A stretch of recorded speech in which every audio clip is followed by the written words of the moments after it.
Suri ini pun langsung setuju dan berkata, ya udah mas, aku ikut kamu, aku akan resign dari pekerjaanku, kata Suri. Dah lah tuh, akhirnya singkat cerita, sesampainya mereka di kota Jewa, mereka langsung bergegas membeli rumah untuk ditinggali. Sampai akhirnya mereka melihat ada 3 rumah peninggalan Belanda yang dijual sama pemiliknya. Nah, ketiga rumah ini posisinya berjejeran memang. Di ujung kanan adalah rumah 1 lah kita sebutkan, di tengah rumah 2, yang paling kiri rumah ketiga. Dan setelah menimbang-nimbang, Wak Parjo sama Suri ini memutuskan untuk membeli rumah nomor 1, rumah yang sebelah kanan ini. Kenapa?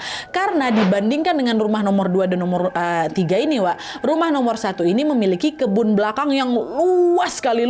Nah, dia saking luasnya kebun tuh sampai bisa dibangun beberapa rumah lagi, bisa dibikin komplek gitu, Wak. Saking luasnya belakang itu. Nah, akhirnya dibelilah sama kakek rumah nomor 1 itu kan. Nah, selama menempati rumah itu semua berjalan lancar-lancar aja, Wak.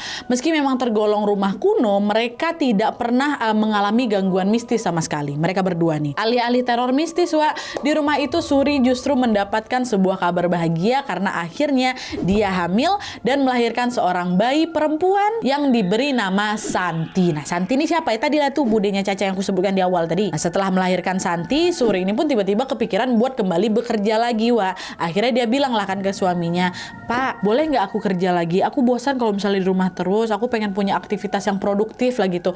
Oh, boleh Bu, kata Parjo kan, boleh Bu. Tapi kalau kamu kerja lagi, pastikan anak kita ada yang jaga ya, katanya. Iya Pak, abis ini aku mau cari pengasuh atau babysitter gitulah buat jagain Santi.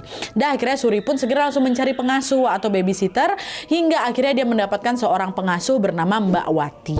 Awalnya waktu udah direkrut lah ini Mbak Wati kan semua lancar-lancar aja, Wak. Tapi ketika memasuki minggu ketiga, Wak, Mbak Wati ini tiba-tiba berhenti bekerja tanpa alasan yang jelas. Udah Bu, saya mau resign, katanya. Dah resign lah Mbak Wati ini kan. Setelah Mbak Wati resign, Wak, Suri pun kembali lagi mencari babysitter baru lagi. Dan setelah dapat, lagi-lagi si babysitter ini hanya bertahan dalam hitungan minggu aja, Wak. Di minggu kedua bekerja, dia juga memilih untuk berhenti tanpa alasan yang jelas. Ya sama kayak Mbak Wati tadi tuh. Tidak menyerah di sini, Suri pun kembali lagi mencari babysitter untuk ketiga kalinya. Tapi setelah dapat, si Mbak ketiga ini juga nggak bertahan lama, nggak masuk 1 minggu lagi, Wak. 5 hari bekerja tuh ada langsung izin berhenti dia. Dengar itu nanya lah Suri lagi kan, loh kenapa Mbak tiba-tiba resign gini? Apa anak saya rewel sampai Mbak nggak betah ngasuh dia gitu? Enggak kok Bu, Santi ini baik kok anaknya.